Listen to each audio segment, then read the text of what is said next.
1968. Britain. A normal weekday morning. Trains run, shops open, people go to work. But something is wrong. Newspapers do not talk about recovery. They talk about limits. The pound is falling. Prices are rising. And for the first time since the war, the government is not promising it will get better. There is no panic, no sirens, no crisis. Just a quiet, unsettling feeling spreading across the country. Britain is still moving, but it no longer knows where it is going. Modern countries do not run on steel or oil. They run on expectation.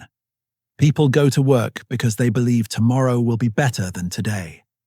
Companies invest because they believe growth will continue. Governments borrow because they believe the future will pay the bill. When that belief holds, a nation can survive almost anything. Shortages, strikes, even defeat. But when it breaks, everything changes. Not overnight. Quietly. People stop planning. Businesses stop risking. Governments stop thinking long-term and start just trying to survive. In 1968, Britain did not collapse. It lost its future. Before 1968, Britain still told itself a story. The war had been won. The empire was gone, but the country believed it had adapted. There was a welfare state, full employment, new housing, rising living standards. The future did not look glorious, but it looked stable. Factories were old, but they were running. Exports were falling, but not collapsing. The pound was weak, but it still stood. Britain was no longer leading the world, but it believed it had found a new place inside it. And as long as that story held, people kept going. Then came 1968, not with riots, not with bombs, with a number. In November, the British government did something it had promised never to do. It devalued the pound. Overnight, Britain admitted it was poorer than it had been pretending. Imports became more expensive. Savings became smaller. The cost of living jumped. But the real shock was not financial. It was psychological. The Prime Minister went on television and told the country that Britain could no longer live as it had, that the age of easy growth was over, that the nation had to accept its limits. For the first time in generations, Britain was not told to be patient. It was told to be smaller. After 1968, Britain did not become poorer overnight. It became more careful. Companies stopped betting on growth. They cut investment. They delayed modernization. They protected what they had. People did the same. Saving replaced spending. Security replaced ambition. Short-term survival replaced long-term plans. The country did not feel broken. It felt tired. For decades, Britain had lived on the idea that things would get better. After 1968, that idea quietly disappeared. Politicians stopped talking about the future. They talked about managing decline. Unions stopped negotiating for expansion. They fought to stop things getting worse. Everyone adjusted to a smaller horizon. Nothing collapsed, but everything narrowed. After 1968, the next crises did not arrive out of nowhere.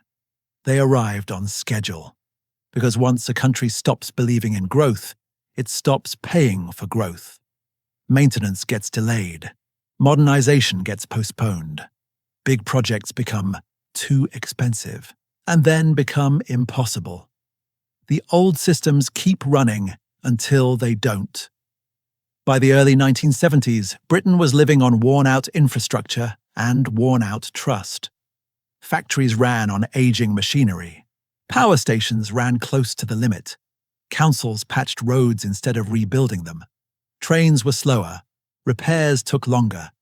Everything worked, but only if nothing went wrong. And then things went wrong, because they always do. Governments tried to hold wages down while prices rose.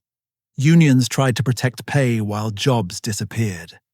Every negotiation became a fight over losses. not a plan for gains. Compromise felt like surrender. Delay felt like sabotage. So when the lights went out in 1972, it wasn't just inconvenient. It felt like confirmation. When fuel ran short in 1974, it wasn't just temporary.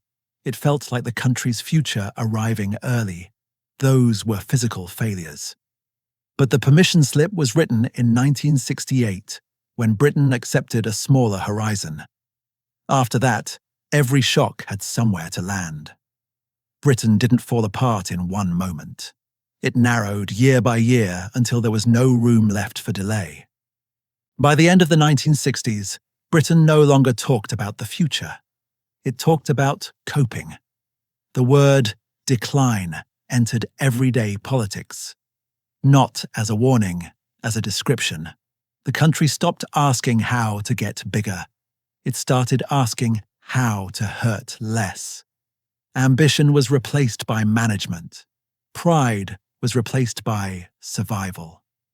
Nothing dramatic happened. No speeches, no surrender. Just a nation quietly lowering its expectations. After 1968, Britain did not fall apart. It learned how to live with less. Less confidence, less investment, less patience for mistakes. Every system became tighter. Every failure became more dangerous. So when the blackouts came, when fuel ran short, when strikes froze whole industries, they did not feel like sudden disasters. They felt like the future finally catching up. People did not ask how to fix the country. They asked how to get through the winter. Those crises were not the start of the story. They were what happens after a country gives up on getting better.